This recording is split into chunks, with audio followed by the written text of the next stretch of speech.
Shalom Bapak Ibu Saudara, Jemaat GIA Pangsut yang dikasihi oleh Tuhan. Berjumpa kembali di dalam program New Spirit.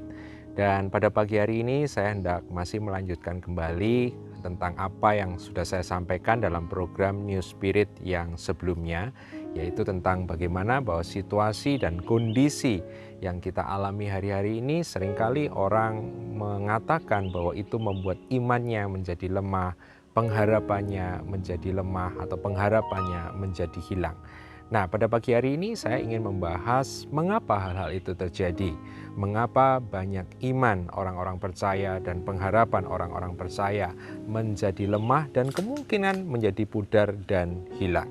Saya akan mengajak Bapak Ibu Saudara untuk membaca satu ayat saja di dalam 1 Korintus 13 ayatnya yang ke-13. Dalam 1 Korintus 13 ayat 13 dikatakan demikianlah tinggal ketiga hal ini, yaitu iman, pengharapan, dan kasih, dan yang paling besar di antaranya ialah kasih.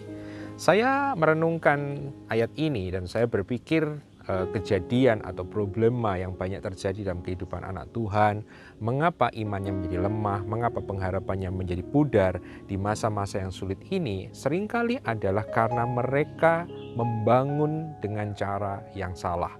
Dari ketiga hal ini, yaitu iman, pengharapan, dan kasih, kalau kita melihat di dalam tulisan-tulisan dalam seluruh perjanjian baru, maka tiga hal ini, iman, pengharapan, dan kasih adalah seakan-akan bagaikan pilar yang mendukung atau pilar yang menopang kehidupan orang Kristen.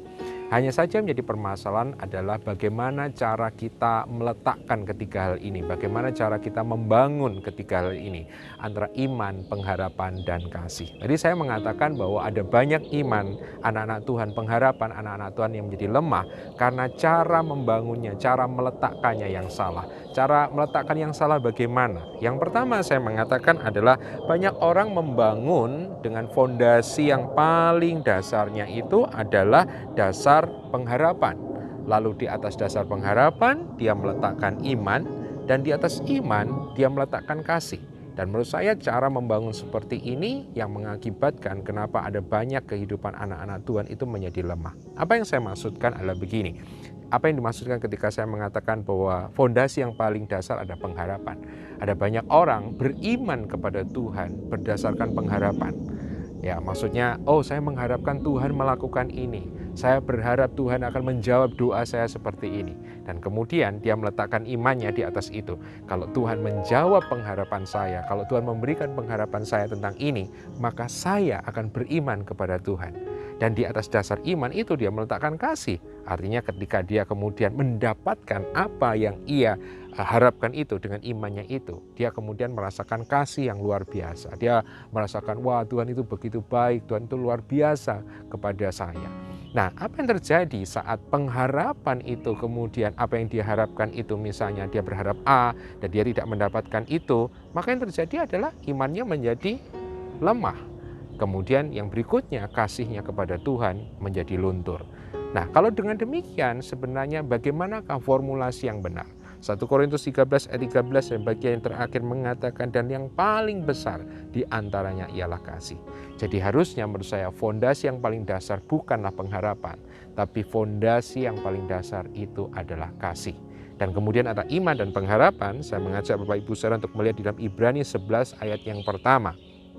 Dalam Ibrani 11 ayat yang pertama dikatakan, iman adalah dasar dari segala sesuatu yang kita harapkan. Saya ulangi lagi, iman adalah dasar dari segala sesuatu yang kita harapkan. Jadi kalau tadi sudah kita meletakkan kasih yang paling dasar, kemudian antara iman dan pengharapan, tentu saja dikatakan iman itu menjadi dasar dari pengharapan. Jadi blok yang paling dasar adalah kasih, di atasnya itu adalah iman, dan kemudian yang terakhir yang paling atas adalah pengharapan. Nah, bagaimana realita daripada kehidupan yang dibangun dengan cara seperti ini? Yang pertama adalah berarti kita membangun relasi dengan Tuhan, itu yang pertama. Kita mengasihi Tuhan, itu dasar yang pertama. Dan kalau Bapak Ibu saya bertanya, lalu apa yang membuat saya bisa mengasihi Tuhan? Alkitab dengan jelas mengatakan bahwa bukan kita yang mengasihi Tuhan lebih dulu, tetapi Tuhanlah yang mengasihi kita.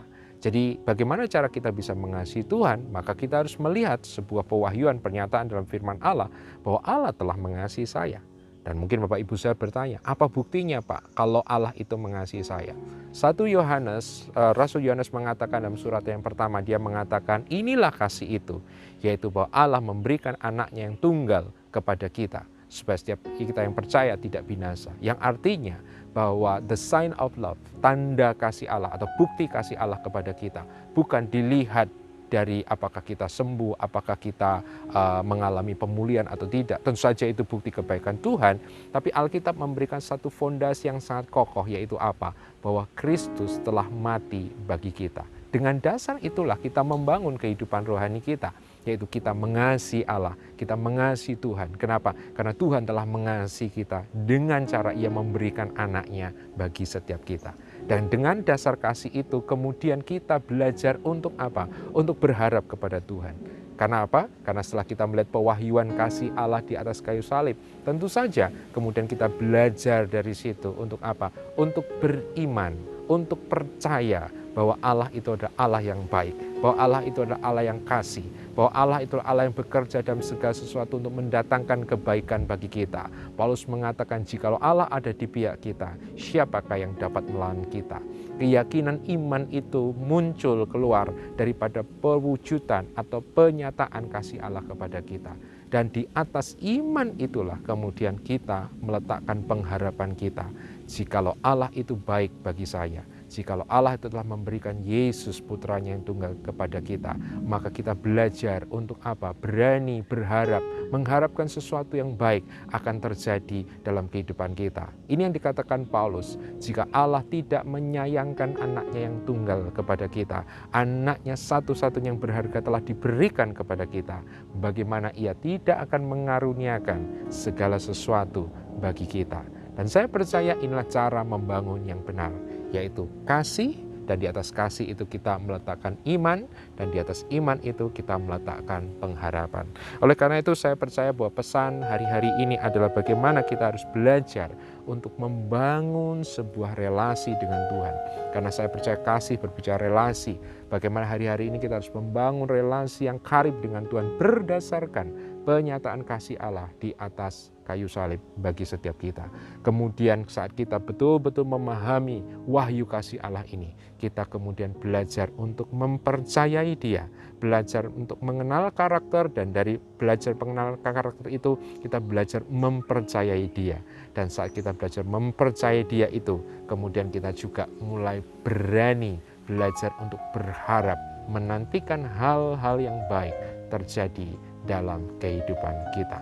Saya percaya dengan cara membangun yang benar sesuai dengan firman Tuhan, yaitu kasih, iman, dan pengharapan, maka kehidupan kita akan menjadi kehidupan yang kuat dan tangguh bersama Tuhan, yang memampukan kita untuk menjalani masa-masa yang sulit ini bersama-sama dengan Dia.